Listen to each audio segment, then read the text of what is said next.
എനിക്ക് തന്ന ഡോക്യുമെൻ്റ് ചെമ്പെന്നാണ്. മഹാസ്റ്ററിനകത്തും അതാണ് രേഖപ്പെടുത്തിയിരുന്നത്. ഇപ്പം ഞാനൊരു സാധനം തരുമ്പോൾ എനിക്ക് തന്നിരിക്കുന്നതിനെ അടിസ്ഥാനപ്പെടുത്തിയല്ലേ എനിക്ക് പറയാൻ കഴിയുള്ളൂ.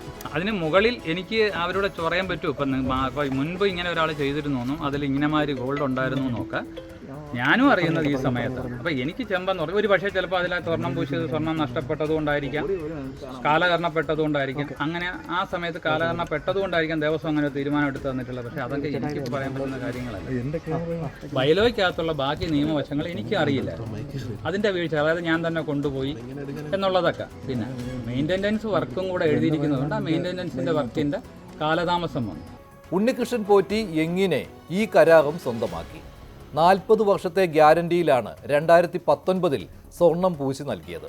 6 വർഷമായപ്പോൾ എന്തിന് അറ്റകുറ്റപ്പണിക്കായി അഴിച്ചെടുത്ത് ചെന്നൈക്ക് കൊണ്ടുപോയി, അതും കോടതിയെയോ സ്പെഷ്യൽ കമ്മീഷണറെയോ അറിയിക്കാതെ. ഭക്തജനങ്ങൾ കാണിക്കയായിട്ട് അർപ്പിച്ചിരിക്കുന്ന സ്വർണങ്ങൾ അവിടുന്ന് നഷ്ടപ്പെടുക എന്ന് പറഞ്ഞാൽ അത് ഭക്തജനങ്ങൾക്കും എല്ലാ ഭക്തജനങ്ങൾക്കും അയ്യപ്പനിൽ വിശ്വാസമുള്ളവരും എല്ലാവർക്കും തന്നെ അത് ദുഃഖമുണ്ടാക്കുന്ന കാര്യമാണ്. ഉണ്ണികൃഷ്ണൻ പോറ്റി കൊണ്ടുപോയ സാധനം 40 ദിവസത്തിന് ശേഷമാണ് അവിടെ കമ്പനിയിൽ ചെല്ലുന്നത്. അദ്ദേഹം 40 ദിവസം അദ്ദേഹത്തിൻ്റെ കസ്റ്റഡിയിൽ ഇത് വെച്ചുകൊണ്ടിരുന്നു. അതും വളരെ ദുരൂഹമായ കാര്യമാണ്. കമ്പനി ചെല്ലുമ്പോൾ അവർ പറയുന്നത് അത് ചെമ്പായിരുന്നു എന്നുള്ളതാണ്. അപ്പോൾ ഇതിനകത്ത് വൈരുദ്ധ്യം. അതുപോലെ അവർ പറയുന്നതും ഇത് ക്ലീൻ ചെയ്യുമ്പോൾ 5 കിലോയോളം കുറവ് വരുന്നു എന്ന് അവർ പറഞ്ഞു. പക്ഷെ അതും ഒട്ടും എനിക്ക് വിശ്വസിക്കാൻ പറ്റുന്നില്ല. കാര്യം ഒരു ചെമ്പ് ഷീറ്റ് ഇല്ലെങ്കിൽ മെറ്റീരിയൽ ക്ലീൻ ചെയ്യുന്ന സമയത്ത് അതിനകത്ത് വാക്സ് അത് ഇതെല്ലാം എന്ന് പറഞ്ഞാൽ 5 കിലോ പോകുമെന്നാണ് പറയുന്നത്. അങ്ങനെ പോകുകയെന്ന് പറഞ്ഞാൽ ഈ സ്വർണ്ണത്തെ പോലെ തന്നെ വിലയുള്ളൊരു സാധനമാണ് ഈ ചെമ്പ് സാധനങ്ങൾ. പക്ഷെ അതിനെ പറ്റി നമുക്കിപ്പോൾ അങ്ങനെ അധികാരമായിട്ട് പറയാൻ, അന്ന് സ്വർണ്ണമായിരുന്നു പൊതിഞ്ഞേക്കുന്നത്. അട്ടിമറിയിട്ട് അങ്ങനെ പറയാൻ പറ്റില്ല. എന്നെ അന്വേഷിച്ച് കണ്ടെത്തട്ടെ, അതല്ലേ വേണ്ടത്. ഭഗവാന്റെ മുതലല്ലേ, വിശ്വാസത്തിൻ്റെ പുറത്തുകൊണ്ടെന്നല്ലേ, വിശ്വാസമായിട്ട് അദ്ദേഹം സമർപ്പിച്ചതാണ് ജീവനിലെ. അപ്പോൾ തീർച്ചയായിട്ടും അന്വേഷണം അത്യാവശ്യമാണത്. അല്ല, ഇപ്പോൾ ഏതൊരു കാര്യമായാലും ക്ഷേത്രം സംബന്ധിച്ചുള്ള കാര്യങ്ങൾ ആ സംഗീതത്തിൽ തന്നെ പണിയുന്നതാണ്. അവിടെ വെച്ച് തന്നെ പണിയാണത്. പുറത്ത് കൊണ്ടുപോരുന്നൊരു ശാസ്ത്രമുള്ളതാണ്. ആ ദേവസ്വം മാനുവലിൽ തന്നെ ഉണ്ടത്.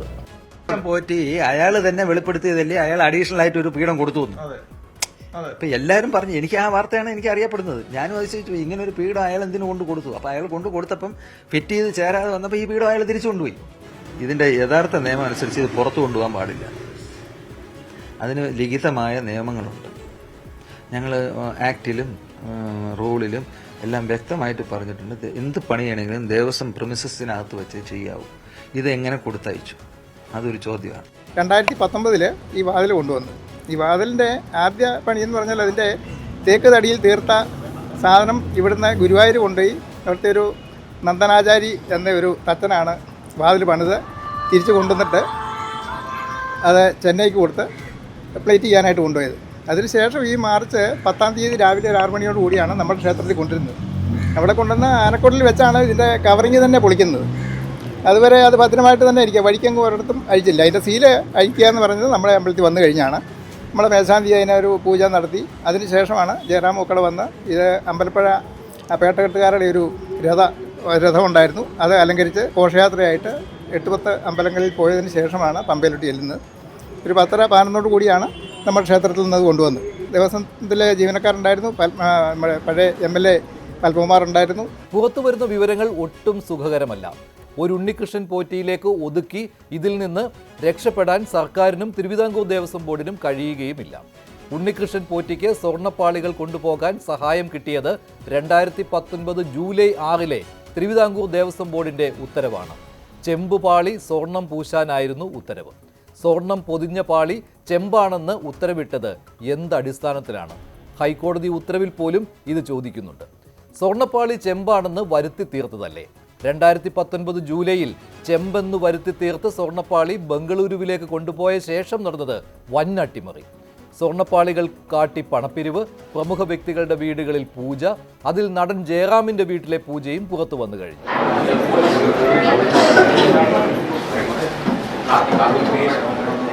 ഈ ഉണ്ണികൃഷ്ണൻ പോറ്റി എന്ന് പറയുന്ന ആള് എന്നെ ബാംഗ്ലൂരിൽ നിന്ന്, അദ്ദേഹത്തിന് ഞാൻ ശബരിമലയിൽ വെച്ച് കാണാറുണ്ട്. അദ്ദേഹം മകരവിളക്കിനൊക്കെ വെച്ച് കാണുന്ന ഒരു വ്യക്തിയാണ്. അദ്ദേഹം ഇങ്ങനെ എന്നെ വിളിച്ച് ചോദിച്ചു, അയ്യപ്പന്റെ അങ്ങോട്ടേക്ക് പോകാൻ പോകുന്ന സ്വർണം എല്ലാം ശരിയാക്കി മദ്രാസിലെ ഒരു ഫാക്ടറിയിൽ അതൊക്കെ പണി കഴിഞ്ഞിരിക്കുന്നു, അടുത്ത ആഴ്ച കൊണ്ടുപോവാണ്. അപ്പൊ പോകുന്നതിന് മുമ്പ് വന്ന് അതിലേക്ക് ഒരു വിളക്ക് വിളിച്ച് തൊട്ട് തൊഴുത് പോയാൽ സന്തോഷം എന്ന് പറഞ്ഞപ്പോൾ ഞാൻ എൻ്റെ ജീവിതത്തിൽ കിട്ടിയ ഏറ്റവും വലിയ മഹാഭാഗ്യമല്ലേ. അങ്ങനെ അമ്പത്തൂരുള്ള ഫാക്ടറിയിൽ ഇത് പൂജ പോലെയൊക്കെ വെച്ചിരുന്നവര് വീരമണി രാജു ഒരു പാട്ടൊക്കെ പാടി ഞാനത് പൂജയൊക്കെ ചെയ്തു.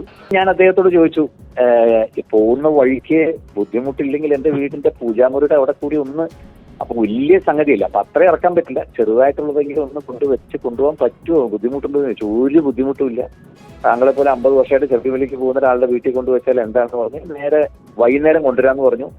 ഞാൻ വേഗം വീരമണി രാജുവിനെയും ബാക്കിയുള്ള ആൾക്കാരെയൊക്കെ വിളിച്ചു. പിന്നെ തൊട്ടടുത്തുള്ള വീട്ടുകാരെയൊക്കെ വിളിച്ചു, ഇങ്ങനെ വരുന്നുണ്ട്, ഇത് കാണാനുള്ളൊരു ഭാഗ്യം നിങ്ങൾക്ക്.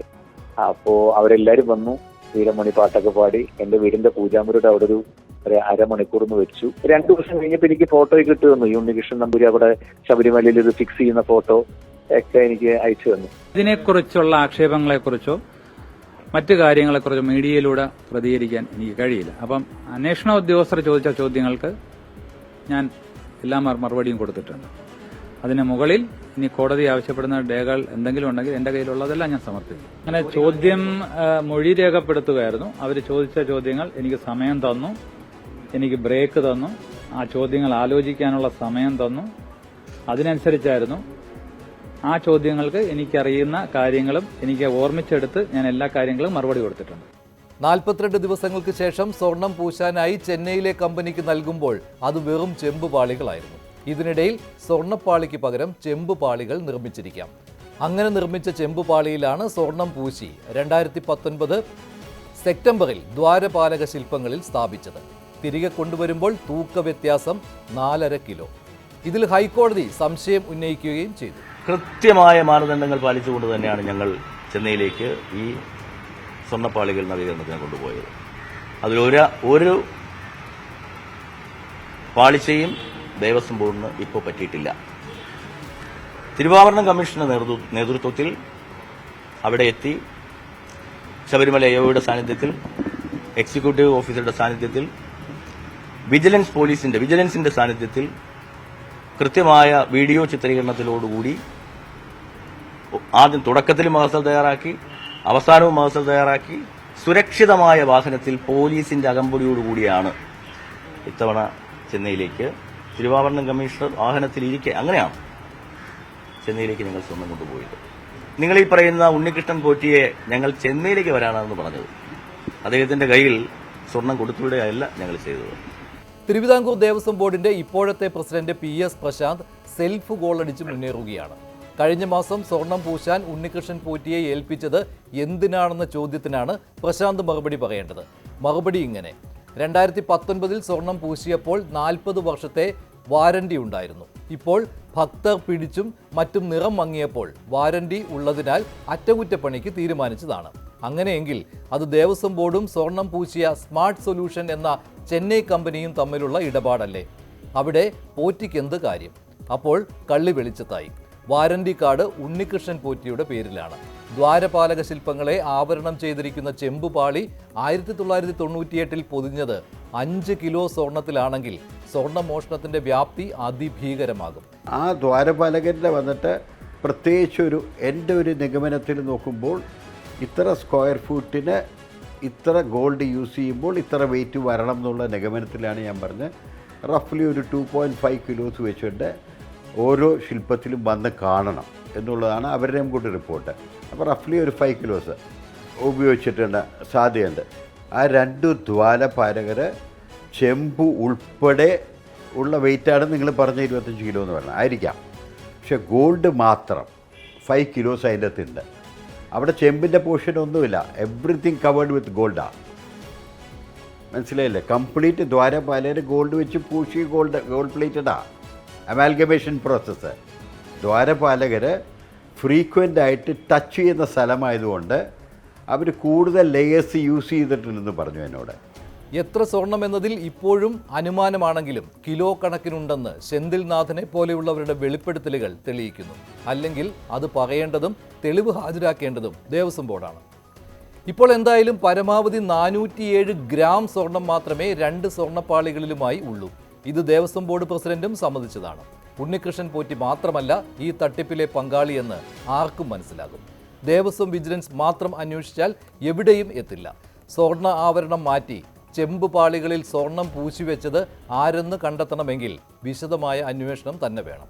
ദ്വാരപാലകരുടെ സ്വർണ്ണപ്പാളികളിൽ മാത്രമാണ് തിരിമറി നടന്നിട്ടുള്ളതെന്ന് വിശ്വസിക്കാനും പ്രയാസമാണ്. ഉണ്ണികൃഷ്ണൻ പോറ്റിയെപ്പോലുള്ള നിരവധി അവതാരങ്ങൾ ഓരോ കാലത്തും സന്നിധാനത്തുള്ളതാണ്. അയ്യപ്പനെ വിറ്റ് കാശാക്കുന്ന ഇത്തരക്കാർക്കാണ് അയ്യപ്പ സംഗമം പോലെയുള്ള മഹാമേളകൾ നടത്തുന്നത് കൊണ്ടുള്ള ലാഭവും.